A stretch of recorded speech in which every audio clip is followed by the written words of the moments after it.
Olá, sejam todos muito bem-vindos ao Mundo na Zona, que é o nosso programa de relações internacionais aqui no canal do Zona Curva. Eu sou Giovana Branco, eu sou doutoranda em Ciência Política e mestre em Relações Internacionais, e hoje eu estou aqui para a gente falar sobre os principais acontecimentos desses últimos dias. E como sempre, a política internacional teve uma semana bastante agitada, já começando no último domingo, dia em que a Rússia fez o principal e maior ataque aéreo à Ucrânia desde o início da guerra.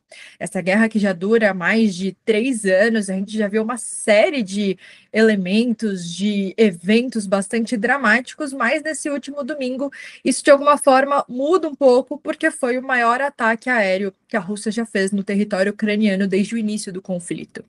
E mais do que isso, foi um ataque aéreo feito em um dia de negociação. No vídeo da semana passada, a gente falou sobre as negociações que aconteceram entre russos e ucranianos lá na Turquia, que não contou com a participação dos presidentes de ambos os países, mas que foi decidido a troca de 1.000 prisioneiros de guerra, que foi justamente nesse último domingo.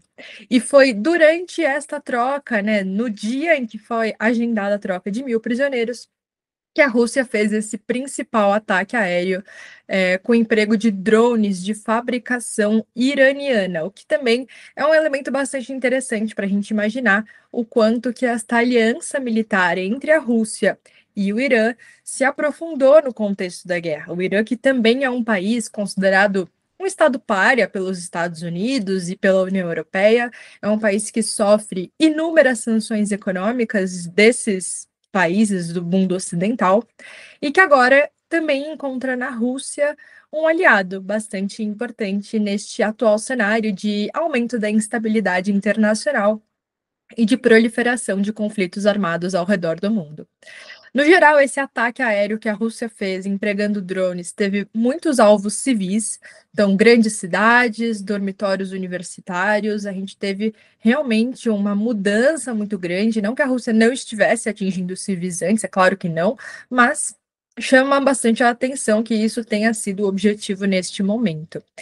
E logo em seguida desses grandes ataques, que, de novo, chocaram todo mundo, a gente teve uma coisa muito importante, que foi a declaração de Donald Trump, presidente dos Estados Unidos, que condenou esses ataques russos, disse que havia mortes demais, de forma desnecessária, e tanto, né, por lado de combatentes quanto não combatentes aqui. Sempre a população civil, a gente coloca um peso maior dessas mortes. E em uma postagem nas redes sociais, ele disse que Putin tinha ficado completamente louco e que não conseguia mais compreender o que estava se passando na cabeça do presidente russo. Essa reação do presidente norte-americano chamou muito a nossa atenção, já que desde o início do seu mandato ele vem dizendo que, primeiro, acabaria com a guerra em apenas um dia, o que obviamente não se consolidou, mas ele também vem mantendo bastante contato com o presidente russo. Inclusive, na semana passada, eles fizeram uma ligação de mais de 2 horas, em que aparentemente haviam chegado à conclusão de que estabeleceriam um caminho para a paz. Pelo menos Trump, já há bastante tempo, vem tentando dizer ao mundo que ele é um ótimo mediador e que Putin, de alguma forma, estava sob controle, né, ali dentro do esperado pela política externa dos Estados Unidos, que estava pronto para um processo de paz. Mas a verdade é que este último ataque do domingo mostra que a Rússia ainda não está disposta a negociar. E mais do que isso, né, que os Estados Unidos, de alguma forma, foram passados para trás por esses processos de negociação. A Europa, inclusive, vem criticando abertamente o governo norte-americano por não ter conseguido controlar o governo russo como disse que tinha conseguido. Mas Trump ainda, apesar dessas reações nas redes sociais, não se uniu aos países europeus na implementação de novas sanções econômicas à Rússia, o que mostra ainda algum espaço, né, de abertura para uma possível negociação no futuro. Ele também criticou ainda o presidente ucraniano Volodymyr Zelensky, dizendo que Zelensky é uma pessoa difícil de negociar. Estamos aí, então, acompanhando sobre esses processos de desenvolvimento da guerra na Ucrânia, na medida em que também, nessa última semana, países europeus tiraram as amarras ucranianas em relação aos ataques que podem ser realizados à Rússia. Desde o início do conflito, países europeus vêm ajudando a Ucrânia com armamentos, mas havia uma série de limites ao uso dessas armas. Por exemplo, a Ucrânia não poderia afetar o território russo, o que é algo que não vem acontecendo do outro lado, né? A Rússia vem efetuando ataques em todo o território ucraniano, inclusive aos alvos civis. Então, nessa última semana, devido a esses ataques no domingo, alguns países europeus retiraram essas limitações e vão permitir que a Ucrânia utilize armamentos, inclusive de longo alcance, no território russo. Armamentos esses que podem, inclusive, chegar até Moscou. Então, a gente estava caminhando para um caminho, né, justamente de pensar no processo de negociação, de paz, de, no mínimo, estabelecimento de um cessar-fogo, mas agora tudo isso muda e a gente provavelmente vai ver uma nova escalada da violência. O nosso próximo assunto de hoje vai justamente para os Estados Unidos e a caça às bruxas que Donald Trump tem feito na comunidade acadêmica, o último alvo sendo a Universidade de Harvard. Trump emitiu uma decisão presidencial que impedia a universidade de ter estudantes estrangeiros, de matricular esses estudantes. E eles consistem em aproximadamente 27% do corpo discente. Então, a gente está falando ali de praticamente um terço de toda a Universidade de Harvard, que é composta de estrangeiros. Além, é claro, de professores, pesquisadores, pessoas que fazem intercâmbio, que também consistem muita parte importante da universidade. A justiça norte-americana revogou essa decisão presidencial, dizendo que Trump estava excedendo os seus poderes ao fazer isso. Mas a gente vê um grande ataque à comunidade acadêmica.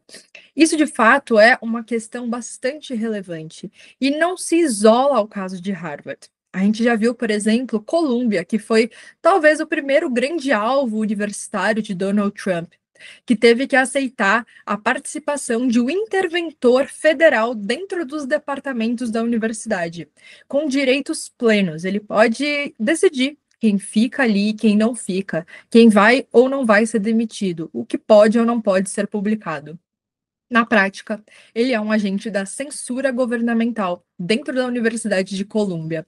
Mas, de novo, não foi o único caso, né? A gente viu também ataques a Princeton e agora ataques diretos a Harvard. A universidade disse que isso era um grande absurdo que Donald Trump estava fazendo, mas ainda não está claro o quanto a universidade vai conseguir reagir. Na medida em que essa semana também membros do governo norte-americano aceitaram uma lei que proíbe, né, restringe o repasse de orçamento para a universidade. Isso vai fazer com que Harvard tenha realmente um efeito bastante grande em suas questões financeiras. Por outro lado, 188 bilionários que ainda estão vivos no mundo são ex-alunos da Universidade de Harvard.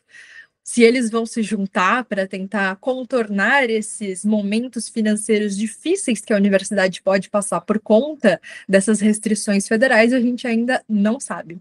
Mas é surpreendente que uma das maiores universidades do país, se não do mundo, seja alvo desse tipo de sanção. Além de tudo isso, né, desse ataque muito direto à universidade, Trump também emitiu uma ordem para as representações estrangeiras dos Estados Unidos em vários países para cancelarem o processo de entrevistas de todos aqueles que tinham vistos estudantes marcados ainda esse mês. Além disso, esse tipo de ataque que Trump vem fazendo à comunidade acadêmica do geral, mas às universidades de ponta, de forma mais específica, também acendem um grande alerta aos cientistas políticos, principalmente aqueles que estudam os caminhos do autoritarismo. Porque, de fato, a gente tem observado, no caso dos Estados Unidos, um enfraquecimento bastante relevante das amarras democráticas. Na medida em que Trump, como a gente já veio falando nos vídeos anteriores, vem inundando a Suprema Corte com decisões, vem tomando uma série de medidas presidenciais que são bastante relevantes, os tarifácios aos outros países, inclusive que agora, hoje, inclusive, foram considerados uma forma de ultrapassar os seus poderes pela justiça norte-americana. E agora esses ataques à comunidade acadêmica, de fato, mostram o quanto esses pesos e contrapesos da democracia norte-americana estão se enfraquecendo. E Trump vem tentando, sim, abertamente um caminho mais autoritário no país. E por último, para a gente finalizar o nosso vídeo, a gente vai falar sobre as eleições regionais na Venezuela, que também é ali outro caso de um país autoritário que acaba, de alguma forma, com todas as restrições democráticas que tinham até então. A gente passou nesses últimos dias por eleições regionais e legislativas na Venezuela, e no domingo à noite também, né? O domingo foi realmente um dia agitado para a política internacional. O Conselho Eleitoral venezuelano declarou a vitória para o partido do Nicolás Maduro. Conselho esse que está cheio de aliados do atual presidente venezuelano, então a gente tem muita pouca confiança sobre o que de fato o Conselho decide, se é verdade, se não é, se tem manipulação, até porque a gente ainda não tem confirmações sobre as próprias eleições presidenciais que aconteceram lá na Venezuela. Os críticos do regime chamaram essas eleições de um evento de fachada apenas para alcançar alguma legitimidade do governo. De novo, né, um governo que vem tendo essa legitimidade muito abalada desde as últimas eleições, já que o presidente Nicolás Maduro não forneceu as evidências da sua vitória eleitoral, não deu as atas de eleições, prendeu a oposição, impediu que a oposição concorresse em vários momentos, teve uma escalada da violência bastante importante, impedindo protestos nas ruas. Então, a gente não tem a menor confiança sobre os resultados dessas últimas eleições na Venezuela, e agora, novamente, não temos confiança sobre o resultado das eleições legislativas no país. Os resultados dessas últimas eleições no domingo foram anunciados em televisão estatal, sem provas concretas, muito parecido com o processo que aconteceu durante as eleições presidenciais, e retiraram, né, nesse resultado, retira da oposição as poucas posições legislativas que ela ainda tinha, fazendo com que o partido do Nicolás Maduro concentre ainda mais poder no país, e isso a gente pode cada vez mais dizer de forma muito convincente que não estamos diante de uma democracia. Já faz bastante tempo que esse é o caso, mas eu diria que essas últimas eleições na Venezuela foram realmente um momento crítico para a política global, porque até então a gente ainda podia de alguma forma questionar. Ainda tinham dúvida sobre o processo na Venezuela, se de fato havia ali algum tipo de legitimidade, se as pessoas apoiavam ou não o regime, mas agora, depois dessas últimas eleições, tanto presidenciais quanto legislativas, o governo fica claramente autoritário. Então, a gente não tem mais dúvidas sobre o fim da democracia na região. Espero que vocês tenham gostado do vídeo de hoje. Se vocês tiverem qualquer dúvida sobre estes temas, comentem aqui embaixo. E também, se vocês tiverem sugestões para a próxima semana, não deixem de falar também. Muito obrigada e até o próximo vídeo.